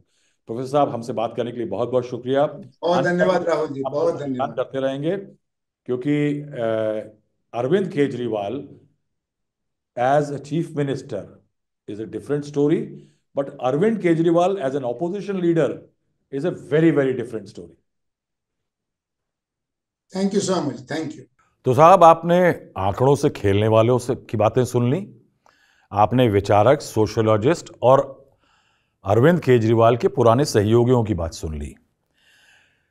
आपने ये भी सुन लिया कि नरेंद्र मोदी ने आपदा कहा, केजरीवाल ने अपनी डिफेंस में क्या बोला, चुनाव में क्या क्या हुआ, चुनाव का नतीजा कैसा रहा। मगर हर चुनाव में और चुनाव के नतीजों में एक सबटेक्स्ट होता है। और साहब, सबटेक्स्ट जो है दिल्ली चुनाव का, उसका एक बहुत बड़ा सबटेक्स्ट है कांग्रेस पार्टी। अरविंद केजरीवाल की हार देखिए, मनीष सिसोदिया की हार देखिए, तो उसमें अगर कमल झाड़ू पे भारी पड़ा तो कहीं ना कहीं कांग्रेस का हाथ भारी था। अगर एक नाम अगर सामने आता है तो आदेश रावल, लोकमत में वरिष्ठ पत्रकार हैं और टीवी चैनल्स पे आप अक्सर देखते होंगे कि बड़े बड़े एंकर्स में एक खोज रहती है कि आदेश रावल को बुलाओ, किससे अच्छे सुनाएगा। तो आदेश रावल जी, आपका स्वागत है जिस्ट में। आदेश, मुझे ये बताओ कि इस हार को कांग्रेस के शून्य आए हैं, फिर तीसरी बार लोकसभा में भी शून्य आए हैं। अब ये बताइए कि इस शून्य को कांग्रेस कैसे डील कर रही है? उनको पहले से पता था कि इस बार भी शून्य आएगी, क्योंकि 2 दिन पहले मेरी काफ़ी एक नेता से बात हो रही थी। मैंने पूछा कि आपका क्या होगा, तो बोले कि आपका तो हमें पता है कि क्या होगा, यानी कि आम आदमी पार्टी का, कि उसको तो हम डिस्ट्रॉय कर देंगे। शब्द का इस्तेमाल किया कि डिस्ट्रॉय कर देंगे, ये नहीं कहा कि हरा देंगे। तो मैंने कहा बड़ा भारी शब्द का इस्तेमाल कर रहे हैं। तो बोला हाँ, हमारी यही मंशा है इस बार। बोला हमें पता है कि हमारी इस बार 0 आएगी, लेकिन अरविंद केजरीवाल को हराना बहुत ज़रूरी है, क्योंकि गोवा, गुजरात, दिल्ली, पंजाब, हरियाणा, जहाँ जहाँ अरविंद केजरीवाल चुनाव लड़ने जाते हैं कांग्रेस पार्टी के सामने, वो कांग्रेस पार्टी के हिस्से का वोट खाते हैं, जिसका बड़ा भारी खामियाजा पिछले कुछ सालों में कांग्रेस पार्टी ने चुकाया है। तो 3 राज्यों के नेताओं ने, पंजाब, दिल्ली, खासतौर पर अजय माकन, प्रताप सिंह बाजवा, और गुजरात के नेताओं ने राहुल गांधी को इस बात को लेकर कन्विंस किया कि देखिए, हम ये नहीं कर सकते कि हमने बीजेपी को रोक दिया और कोई तीसरी पार्टी जीत जाए। हम यही करते आ रहे हैं 2 टर्म से। हमें अब इसके आगे का प्लान चाहिए, और आगे का प्लान ये है कि हमें सत्तारूढ़ पार्टी के खिलाफ चुनाव लड़ना चाहिए, मजबूती से लड़ना चाहिए। ठीक है, हम इस बार नहीं आएंगे, हमारा वोट प्रतिशत बढ़ेगा, लेकिन हमारा वर्कर, हमारा कार्यकर्ता खड़ा हो जाएगा और हम 5 साल के बाद सीधी लड़ाई लड़ेंगे बीजेपी के साथ में। तो ये थी इनकी रणनीति। उनको मालूम था कि 0 आएगी, लेकिन अरविंद केजरीवाल को किसी भी शर्त में हराना था, उनको बाहर करना था, जिसमें कांग्रेस पार्टी कामयाब हुई है। तो ये आप कह रहे हैं कि मोह भंग हुआ इन राज्यों के नेताओं को, लेकिन इस चुनाव के थोड़ा पहले ऐसा लग रहा था कि कांग्रेस पार्टी राहुल गांधी अलायंस के खिलाफ नहीं है। देखिए राहुल जी, इसकी शुरुआत हुई थी हरियाणा में भी, लेकिन जब 6 सीटों की बात हुई, राहुल गांधी ने फ़ोन भी किया अरविंद केजरीवाल को कि हम आपको 6 सीट दे रहे हैं। वो बात नहीं बन पाई क्योंकि हरियाणा प्रदेश कांग्रेस कमेटी नहीं मानी। और अब जब जैसे ही अरविंद केजरीवाल जेल से बाहर आए तो उन्होंने कहा हम 17 सीटें लड़ेंगे। आज का जब मैं डाटा देख रहा था कि 14 सीटें ऐसी हैं जहां कांग्रेस पार्टी के कारण आम आदमी पार्टी हारी और वहां बीजेपी जीत गई, बिल्कुल साफ साफ नज़र आ रहा है। और 18 सीटों की स्ट्रैटेजी कांग्रेस पार्टी ने बनाई थी कि हमें 18 सीटें टारगेट करनी है, और इन सीटों पे जातिगत समीकरण के हिसाब से और तमाम स्ट्रैटेजी के हिसाब से उम्मीदवार दिए गए थे। आप देख लीजिए, मनीष सिसोदिया के सामने फराज सूरी को दिया गया था, संदीप दीक्षित को टिकट दी गई थी, अलका लांबा को टिकट दी गई थी। 18 सीटें ऐसी थी जहां टारगेट किया गया कि इन पे आम आदमी पार्टी को हराना है। हाँ, ये इनको मालूम था कि अगर कांग्रेस पार्टी ऐसा करेगी तो वहाँ बीजेपी जीतेगी, लेकिन हर बारी 2020 में क्या हुआ था राहुल जी कि बीजेपी को रोक दिया, आम आदमी पार्टी सरकार बन गई। तो कांग्रेस पार्टी के भीतर से आवाज़ उठी कि देखिए, हम कब तक दूसरों की जीत पे सेलिब्रेट करते रहेंगे, कब हम अपने संगठन पे काम करेंगे, कब हम अपनी स्ट्रैटेजी पे काम करेंगे। तो ये जो स्ट्रैटेजी है, ये इसकी शुरुआत तो अभी हुई है, लेकिन मुझे लगता है कि अगले 5 साल कांग्रेस पार्टी इसी पे काम करने वाली है। और आने वाले दिनों में आप देखिएगा कि अपने अलाइज को लेकर कांग्रेस पार्टी थोड़े से और कड़े फैसले करेगी। यानी आप कह रहे हैं कि कांग्रेस ने यह फैसला किया कहीं पे एक नीतिगत कि पहले अरविंद केजरीवाल को गिराओ, वो सत्ता से बाहर होंगे तो जो केजरीवाल वोट बैंक ले गए हैं उसको वापस लाने की कोशिश की जा सकती है। सत्ता में बैठे हुए अरविंद केजरीवाल से अपना वोट बैंक कांग्रेस जब मैं इनकी स्ट्रैटेजी को डिकोड कर रहा था तो मुझे ये समझ में आया कि इनकी पहली कोशिश ये है कि पहले अरविंद केजरीवाल को सत्ता से बाहर करो, क्योंकि जो पूरा कांग्रेस पार्टी का वोटर था, जो गरीब तबका था, झुग्गी झोपड़ी का था, दलित था, मुसलमान था, वो सारा वोट अरविंद केजरीवाल के पास है। आप इस चुनाव में देखेंगे, राहुल गांधी की रैलियों में देखिए आपकी कांग्रेस पार्टी दलित और मुसलमान वोट पे ही बैंक कर रही थी, लेकिन ज़्यादा कामयाबी नहीं मिली। लगभग 6.5 पौने 7% का वोट शेयर आया है, 4.5% से बढ़ के। लेकिन ये उतना वोट शेयर है राहुल जी जितने मार्जिन से बीजेपी आम आदमी पार्टी से जीती है, एग्जैक्टली उतना ही है, ज़्यादा फर्क नहीं है इसमें। तो रणनीति सही है, लेकिन इस रणनीति के साथ चलने में इनको 5 साल काम करना पड़ेगा। तब जाके समझ में आएगा कि ये कामयाब हुए या नहीं हुए। लेकिन आज की डेट में कामयाब ज़रूर दिखते हैं। नंबर के हिसाब से कामयाबी नहीं मिली है, लेकिन अरविंद केजरीवाल को हराने में कामयाबी मिली है। बिल्कुल आप सही कह रहे हैं कि अगर बीजेपी का वोट परसेंट 3% करीब बढ़ा है तो उसको 40 सीटों के करीब का इजाफा हो गया है। तो कांग्रेस का वोट शेयर जो है अगर पिछली बार के मुकाबले 1 या 2% बढ़ता है, सीट भले ना आई हो, मगर उसका डैमेज पोटेंशियल बहुत ज्यादा था। मगर ये मुझे अंदर की कहानी बताइए। अंदर की कहानी में अजय माकन जो हैं दिल्ली के प्रखर नेता हैं, अच्छे फेस रहे हैं, जनरल सेक्रेटरी हैं, वो एक समय पे प्रेस कॉन्फ्रेंस करते हैं, देशद्रोही बुलाते हैं, अगली उनकी प्रेस कॉन्फ्रेंस कैंसिल हो जाती है। संदीप दीक्षित जैसे नेता खुल के सामने आ जाते हैं और वो आम आदमी पार्टी के खिलाफ जाने की बात करते हैं। ये क्या प्ले था? ये कहानी आपको सुनाने के लिए, आपके दर्शकों के लिए मुझे 2013 में जाना पड़ेगा। इसकी शुरुआत वहाँ से होती है। 2013 में दिल्ली की जनता ने पहली बार फ्रैक्चर मैंडेट दिया। अरविंद केजरीवाल पहली बार राजनीति में आए थे पार्टी बनाने के बाद, और किसी को भी बहुमत नहीं मिला। तो कांग्रेस पार्टी के भीतर से फिर एक तबके ने कहा कि हमें बीजेपी को रोकना है, इसीलिए समर्थन दे दो अरविंद केजरीवाल को। अरविंद केजरीवाल पहली बार मुख्यमंत्री बने कांग्रेस पार्टी के समर्थन से। उस टाइम अजय माकन कांग्रेस पार्टी के मीडिया विभाग के चेयरमैन होते थे, और अरविंद केजरीवाल ने मुख्यमंत्री बनते ही उस टाइम के कैबिनेट मिनिस्टर वीरप्पा मोइली के खिलाफ FIR कर दी। डॉक्टर मनमोहन सिंह प्रधानमंत्री थे, अजय माकन को फ़ोन किया, कहा कि माकन साहब ने स्टेटमेंट दे दिया था कि law will take its own course, और डॉक्टर मनमोहन सिंह ने कहा कि जो आदमी हमारे समर्थन से मुख्यमंत्री है वो मेरे कैबिनेट मंत्री के खिलाफ FIR कर रहा है, ये क्या स्टैंड लिया हम लोगों ने? इस पे हमें कुछ करना चाहिए, विचार करना चाहिए, इसके ऊपर सोचना चाहिए इसके ऊपर। वहाँ से ये कहानी शुरू होती है। फिर 2019 में अलायंस की बात हुई कि अलायंस कर लेना चाहिए। राहुल गांधी अलायंस के फेवर में नहीं थे। शीला दीक्षित जो थी वो दिल्ली की अध्यक्ष थी कांग्रेस की, और अजय माकन थोड़ा सा फेवर में थे कि हाँ कर लेना चाहिए। तो बातचीत हुई कि 4-3 का अलायंस कर लेते हैं, 4 पे आम आदमी पार्टी, 3 पे कांग्रेस। राहुल गांधी ने ट्वीट भी कर दिया। पहले राहुल गांधी एग्री नहीं थे, बट अजय माकन ने कहा, शीला जी ने कहा, तो वो एग्री कर गए और उन्होंने ट्वीट कर दिया कि ठीक है हम 4-3 पे लड़ेंगे। जैसे ही राहुल गांधी ने ट्वीट किया उसके बाद अरविंद केजरीवाल ने कहा कि नहीं, हमें तो सीट चाहिए हरियाणा में भी, हमें वहाँ भी आप कुछ सीटें दीजिए। तो वहाँ से ये झगड़ा और बढ़ गया, और अरविंद केजरीवाल पे को लेके जो राहुल गांधी की सोच थी, जो वो कहते थे कि इनका ट्रस्ट नहीं करना चाहिए, ट्रस्टवर्दी आदमी नहीं है, वो और पुख्ता हो गई। और अजय माकन जो है वो 2013 फिर 19 और अब आते आते 2025 में जो स्ट्रैटेजी बनी, मैं ऐसा मानता हूँ राहुल जी की राहुल गांधी को कन्विंस करने में अजय माकन, क्योंकि ट्रेजरार हैं, सेकंड महत्वपूर्ण पद है पार्टी का, और उस पद पे कोई ऐसे ही नहीं बैठता क्योंकि ट्रस्टवर्दी है इसलिए वो पद दिया होगा।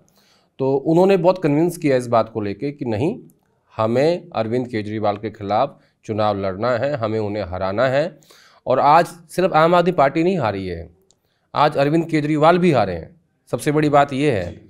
और मैं ये कहूँगा कि संदीप दीक्षित जिस मंशा के साथ चुनाव लड़ रहे थे कि मुझे अपनी माँ की हार का बदला लेना है, कैसे उन्होंने आरोप लगाए थे उस दौर में डॉक्टर मनमोहन सिंह के ऊपर और शीला दीक्षित के ऊपर, और उसके बाद जो जो उन्होंने कहा वो सब उसके विपरीत किया। आप सब जानते हैं, वो नीली वैगनार गाड़ी, वो मफलर, वो खांसी, वो दरी पे लेट जाना, कहीं भी प्रोटेस्ट कर लेना, और उसके बाद का जो वो अब उसके बाद के जो अरविंद केजरीवाल थे, land cruiser, MG Gloster, Sheesh Mahal, 7 गाड़ियों का काफिला, ठीक है, वो मफलर हट गया, खांसी ठीक हो गई, लेकिन पूरी दिल्ली के लोगों को खांसी कर दी।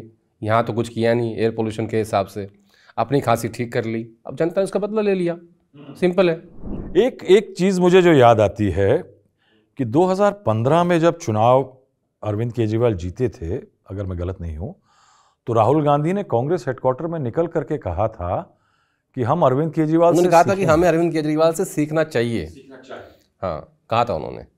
वो उस वक्त राहुल गांधी उस वक्त अरविंद केजरीवाल से प्रभावित थे, क्योंकि आप देखेंगे UPA के सरकार के दौर में राहुल गांधी ने भी एक बिल का वो ड्राफ्ट फाड़ दिया था जो करप्शन को लेके था, और राहुल गांधी स्टार्टिंग से ही उन दिनों में थोड़े से करप्शन के खिलाफ थे, और वो देख रहे थे कि उनकी पार्टी में क्या हो रहा है, कुछ कर नहीं पा रहे थे क्योंकि बड़े बड़े स्ट्रॉन्ग नेता थे उस वक्त, और वो एक जनरल सेक्रेटरी थे, वाइस प्रेसिडेंट बने थे बाद में।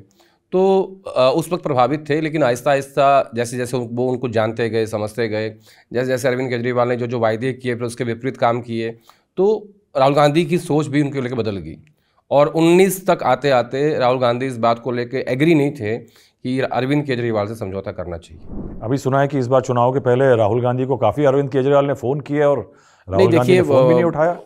फ़ोन तो इससे पहले भी किए थे जब हरियाणा चुनाव चल रहा था। राहुल गांधी ने भी फ़ोन किया था अरविंद केजरीवाल को कि 6 सीट पे लड़ लेते हैं, लेकिन अब आप देखेंगे, अब हरियाणा चुनाव देख लीजिए, बस 7 सीटें ऐसी हैं जहां अरविंद केजरीवाल ने कांग्रेस पार्टी को हरा दिया।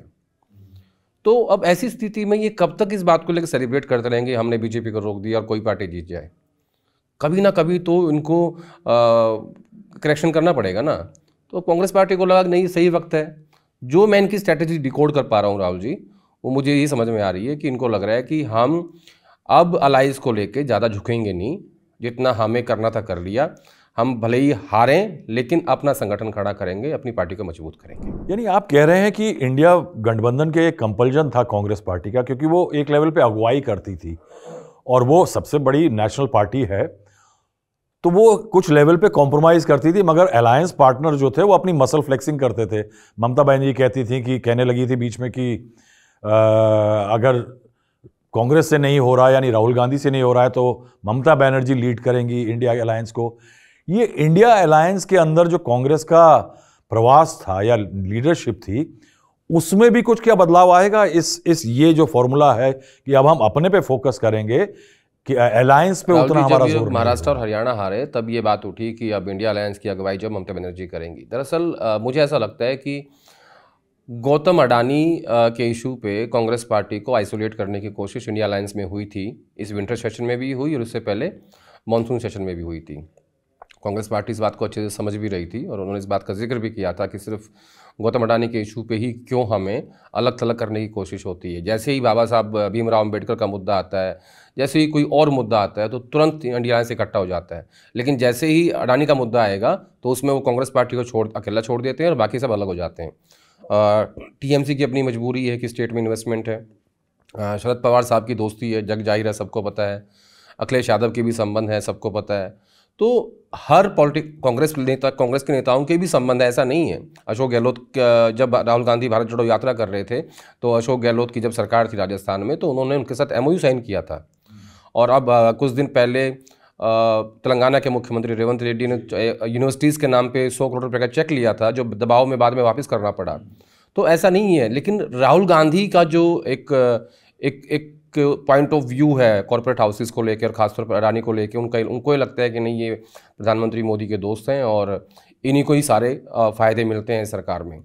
तो इंडिया अलायंस के जो अलाइज हैं बाकी अदर देन कांग्रेस, उनका जो प्रेशर है वो इस बात पे रहता है कि उनको सिर्फ कांग्रेस पार्टी को आइसोलेट करना है और बाकी सब मुद्दों पे वो एक हो जाते हैं। लेकिन ये जो आज डेवलपमेंट हुआ है, जो दिल्ली के रिजल्ट आया है, इसमें हमें अब ये देखना है कि अब इंडिया अलायंस कैसे एक साथ रहता है, क्योंकि पार्लियामेंट सेशन चल रहा है। अगले 1-2 दिन में आपको क्लियरिटी आ जाएगी कि इंडिया अलायंस का भविष्य क्या है। हालांकि मैं ये मानता हूं कि 2024 का जो चुनाव था लोकसभा का, वो उसका मकसद सिर्फ उतना ही था और वो पूरा हो चुका है।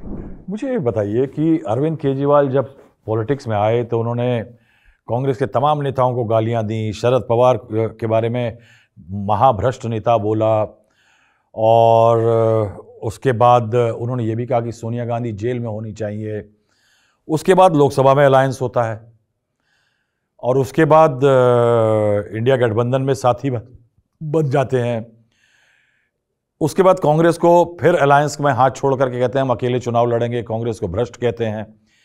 तो कभी आपकी बात होती है कि ये कैसे रिश्ते निपटे कैसे हैं राहुल गांधी का? क्योंकि एक लेवल पे राहुल गांधी को भी वो लेवल ऑफ एक्टिविज्म पसंद है जिस तरह अरविंद केजरीवाल करके आए थे। कभी आपकी बात हुई है कि पर्सनल अंदर क्या एक दूसरे के बारे में क्या कहते हैं? इंडिया अलायंस बनाना था तो राहुल गांधी ये बात जानते थे कि उनकी छतरी के नीचे कोई नहीं आएगा, तो उन्होंने इसकी जिम्मेदारी नीतीश कुमार को दी। नीतीश कुमार ने सबको इकट्ठा किया और मैं हमेशा कहता रहा हूँ कि इंडिया अलायंस के भीतर भी एक सब ग्रुप था जिसमें अरविंद केजरीवाल, ममता बनर्जी, शरद पवार और अखिलेश यादव 4 लोग थे और इनकी एक अलग ही स्ट्रैटेजी रहती थी। तो ये बात जानते थे सब अरविंद केजरीवाल को लेकिन राहुल गांधी इस बात को भी समझ रहे थे कि अगर इंडिया अलायंस नहीं बनाया गया तो मोदी को हराना मुश्किल हो जाएगा। तो जो मैं ये कहूँगा कि ये बात सही है कि जो 400 पार का नारा था उसमें ज़रूर इन्होंने उसमें पंचर किया और 240 बीजेपी को रोक दिया, सरकार उन्हीं की बनी।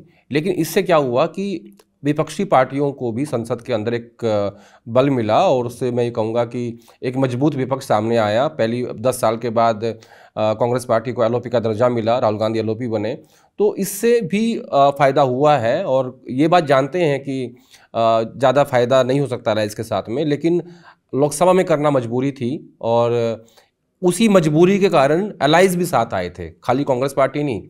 उस मजबूरी को सब समझ रहे थे कि अगर सब लोग इकट्ठे नहीं हुए तो राजनीतिक रूप से इन पार्टियों को बड़ा भारी नुकसान उठाना पड़ सकता है, क्योंकि सारे विपक्षी पार्टियों के एजेंसीज का इस्तेमाल हो रहा था। आप देखिए कि इस थर्ड टर्म में ईडी का इस्तेमाल बहुत कम है, सीबीआई का इस्तेमाल तो पहले से कम हो चुका है।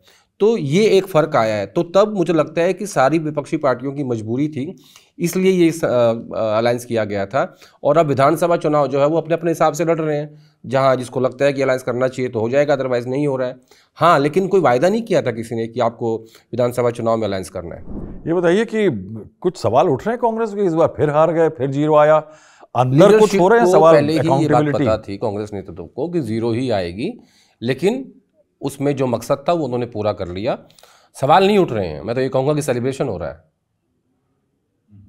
और they have valid reason to celebrate कि जिस आदमी ने कांग्रेस के ताबूत में आखिरी कील ठोकी 2013 में, जिससे वो आज तक उभर नहीं पाई, जो इतना बड़ा आंदोलन किया, दिल्ली में बेनिफिशियरी अरविंद केजरीवाल हुए, देश में बेनिफिशियरी बीजेपी हुई, कांग्रेस आज तक उस जख्म को नहीं भर पाई है। तो आज तो उनके पास सेलिब्रेट करने का रीज़न है कि ठीक है, जो 11 साल पहले हुआ था उसका बदला हमने ले लिया, अब आगे स्ट्रैटेजी देखेंगे। देखिए, इनको ये कंसिस्टेंटली करना पड़ेगा जो इन्होंने पिछले 2 महीने में किया है, तभी ये दिल्ली में खड़ा कर पाएंगे अपने संगठन को। तो इस बार दिल्ली के चुनावों में कांग्रेस के अंदर खाने में कुछ सबसे बढ़िया गॉसिप आपको क्या मिली? सबसे बढ़िया गॉसिप मुझे ये लगे कि अरविंद केजरीवाल बाद में कहेंगे सब मिले हुए हैं जी, क्योंकि वो पहले ही बोल चुके थे कि दोनों मिल गए आपस में, कांग्रेस और बीजेपी। और उसके अलावा लगे कि एक डायलॉग है गैंग्स ऑफ वसेपुर का, इसमें वो कहते हैं कि बाप का, भाई का, सबका बदला लेगा रे तेरा फैजल। तो वो संदीप को लिए बोल रहे थे और आज वो फिट बैठ रहा है उनके ऊपर कि उन्होंने अपना बदला ले लिया अपनी मदर का, क्योंकि संदीप के मन में एक पीड़ा थी कि मेरी माँ को लेकर बहुत सारी बातें गलत बोली अरविंद केजरीवाल ने। और अब जब उनकी मुख्यमंत्री से पूछा आतिशी से कि आप क्या सोचती हैं कि शीला दीक्षित के बारे में, उन्होंने कहा कि बहुत अच्छी लेडी हैं, दिल्ली का बहुत विकास किया। तो ये जो कॉन्ट्राडिक्शन है ना, ये लेके बैठता है आदमी को, और नतीजा आपके सामने है, और मैं क्या कहूँ। लेकिन आदेश, किसी ना किसी लेवल पे कांग्रेस का सबसे बड़ा चेहरा राहुल गांधी, ये लेट क्यों आए दिल्ली के कैंपेन में? कांग्रेस लेट क्यों आए है इसका एक कारण तो ये है कि जो गांधी फैमिली है और खड़गे साहब हैं वो आखिरी हफ्ते में ही सर्वेज होते हैं, बेसिकली सर्वेज के हिसाब से देखते हैं कि कौन कौन सी सीट मजबूत हैं जहां हमारे कैंडिडेट स्ट्रांगली लड़ रहे हैं, और फिर उस हिसाब से डिज़ाइन करते हैं कैंपेन को कि यहाँ रैली होगी, यहाँ रोड शो होगा। लेकिन यहाँ क्या हुआ दिल्ली में कि लगभग 2 हफ्ते पहले राहुल गांधी ने एक मीटिंग ली, उसमें ये कहा कि मैं कुछ सिलेक्टिव सीटों पे, 15-16 सीटों पे, 17 सीटों पे करना चाहता हूँ पद यात्रा, और आप लोग उन सीटों पे, जिन सीटों में से आज 14 सीटों पे आम आदमी पार्टी हार गई है, ये भी उसमें शामिल थी, और मुझे पदयात्रा करनी है, आप लोग डिज़ाइन करिए, ठीक है, और मुझे एक प्रॉपर प्लान दीजिए ताकि उससे कांग्रेस पार्टी का एक संदेश जाए। लेकिन जिन लोगों को जिम्मेदारी दी थी उस यात्रा की प्लानिंग की, वो कर नहीं पाए। तो राहुल गांधी एक जूम मीटिंग में आए और उन्होंने कहा कि आप लोगों के पास कोई प्लान ही नहीं है, हमारा प्रचार प्रसार ज़मीन तक पहुंच नहीं पा रहा है, और वो जूम मीटिंग से उन्होंने लॉग आउट कर लिया। उसके बाद 6 दिन तक लगभग कहा तो ये गया कि बीमार हैं वो, हाँ उनको बुखार था, इतने बीमार नहीं थे कि प्रचार ना कर सकें, शायद जानबूझ के किया कि नाराज़गी जाहिर कर रहे थे अपनी। और उसके बाद 27 तारीख को उन्होंने प्रचार किया मऊ में, जय भीम जय संविधान रैली करी, और 28 तारीख को फिर वो दिल्ली प्रचार में उतरे, और तब उन्होंने पहली बार ये कहा कि अरविंद केजरीवाल, मनीष सिसोदिया, आर्किटेक्ट ऑफ शराब घोटाला, शीश महल, सबकी बात करी, पेरिस वाली दिल्ली, गंदा पानी लेके आए बोतल में। तो फिर उस दिन समझ में आ गया कि अब जो है मामला क्लियर है। और वही लाइन थी अजय माकन की जो कह रहे थे कि देश विरोधी हैं, फिर वो उस पर जुट गए और उन्होंने कहा कि मैं आज भी अपनी बात पे कायम हूँ। तो उससे समझ में आ गया था कि अब कांग्रेस पार्टी क्या करने जा रही है और वो उसका नतीजा आज सामने है। यानी आप कह रहे हैं कि एक लेवल पे राहुल गांधी भी इस मामले पे फोकस थे कि चोट करनी है तो अरविंद केजरीवाल पे एक लिमिटेड आइडेंटिफाइड सीट्स पे चोट करनी जरूरी है। और उनको ये बात पता थी कि हम सेलेक्टिव सीट्स पे ही कर सकते हैं, क्योंकि इनके पास 70 सीटों पे इतने स्ट्रॉन्ग कैंडिडेट नहीं थे, क्योंकि लगभग 11 साल से आप सत्ता से बाहर हो। तो इन्होंने जो इनके पास बेस्ट 20 कैंडिडेट थे, सबसे पहले उनकी सूची बनाई और उनको उतारा ज़मीन पे, और उसके बाद जो सेकंड बेस्ट थे फिर उनको उतारा। ऐसे करके मुझे लगता है कि 50 कैंडिडेट इन्होंने बेहतर दिए जो इनके पास सबसे बेस्ट थे। 20 कैंडिडेट इनके पास स्ट्रॉन्ग नहीं थे। तो स्ट्रैटेजी साफ थी कि, और पूरी लीडरशिप कन्विंस थी इस बात से कि नहीं, हमें सत्तारूढ़ पार्टी के खिलाफ लड़ना है, हमें अरविंद केजरीवाल को हराना है, और उसमें आज वो कामयाब हुए। हाँ, आपकी बात बिल्कुल सही है कि मेरे को लगा कि इस बार कांग्रेस करीब 20 से 25 सीटों में बहुत अच्छी फाइट में थी, यानी पहले से मुकाबले में। राहुल जी, सबसे बड़ी बात ऐसा नहीं कि चुनाव डिटरमिन बस क्रिएट कर दिया जो पिछले 2 बार के चुनाव से नहीं हो रहा था, ना 15 में ना 2020 में। कोई बस कांग्रेस पार्टी का नहीं था, लड़ती हुई नहीं दिखाई दे रही थी। आपकी जो स्पिरिट थी वही आपके अंदर नहीं थी। तो इस बार वो बस क्रिएट हुआ देवेंद्र यादव की यात्रा से, जब उन्होंने उसकी शुरुआत की 70 सीटों के ऊपर। तो और उसका जो फ़ायदा मिला है वो वहाँ से शुरू हुआ, और उसके बाद लीडरशिप की स्ट्रैटेजी, कैंपेन, प्रचार, डायरेक्टली अटैक किया केजरीवाल पे। ये दिखा दिया कि हमारी कोई सिंपैथी इनको लेके नहीं है, भले ही हमने चुनाव लड़ा हो, चुनाव लड़ के अलायंस करके पल्ला झाड़ना। तो ये एक बड़ा स्टैंड था कि जो आदमी आपका पार्टनर रहा है 6 महीने पहले, और आपने एक झटके में उससे दूरी बना ली, है ना, एकदम से बेवफा हो गए। ये कई एग्जाम्पल्स है। मैंने कई बार कुछ दिन जब मैं बाहर गया कॉन्स्टिट्यूंसीज में, तो मैंने बहुत सालों बाद कांग्रेस के झंडे देखे। ये मैंने देखा था कि बीच में गायब सा हो गया था। और मैंने कई सीट्स पे ट्वीकिंग देखी कांग्रेस की, जैसे आदर्श नगर सीट पे उन्होंने एक जो पुराने कांग्रेस के शीला दीक्षित जी के मंत्रालय में मंत्री हुआ करते थे, मंगत सिंघल, उनके बेटे, उनके आई थिंक ग्रैंडसन को खड़ा किया कि वो जो बनिया वैश्य वर्ग है उसका वोट लेने के लिए। तो इस तरह की फाइन ट्यूकिंग जो है वो कांग्रेस ने उसमें की। लेकिन जैसे आदेश कह रहे हैं कि अंग्रेजी में जो टर्म है कि लिव फॉर अनदर डे और fight for another day, Congress ने इस बार एक फोकस्ड कैंपेन चलाया जिसमें उसने ये तय किया कि वो जो लड़ाई लड़ेगी उसमें कम से कम एक एनिमी को गिराएगी। दिल्ली में उसके अगर 2 राइवल हैं, बीजेपी और आम आदमी पार्टी, तो वो एक के साथ जाकर के उसकी बी टीम बनने की कोशिश नहीं करेगी, जो 2013 में हो गया था कांग्रेस पार्टी के साथ, कि अचानक पैदा हुई एक पार्टी नंबर कम, सरकार बनाने की हालत में नहीं, और आम आदमी पार्टी को समर्थन करके कांग्रेस दिल्ली की बी टीम हो गई। और उससे परसेप्शन गया दिल्ली के वोटर्स में कि कांग्रेस अब प्लेयर नहीं है, और उसके कारण कांग्रेस का ट्रेडिशनल वोट, दलित और खासकर मुस्लिम्स जो थे, वो पूरा का पूरा वोट बैंक कांग्रेस से फिसल करके आम आदमी पार्टी के पास चला गया। और वही कारण था कि अरविंद केजरीवाल का, उनकी आम आदमी पार्टी का बुधवार 7 तारीख थर्सडे फ्राइडे तक जो था वो तूती बोला करती थी उस वोट बैंक में। आदर्श, हमारे साथ बात करने के लिए बहुत बहुत शुक्रिया। आप आए, आपने हमें अपने इंसाइट्स दिए। अब आने वाले दिनों में कांग्रेस कैसे आगे चलती है उसके लिए हम आपको लगातार जिसके प्लेटफॉर्म पे बुलाते रहेंगे।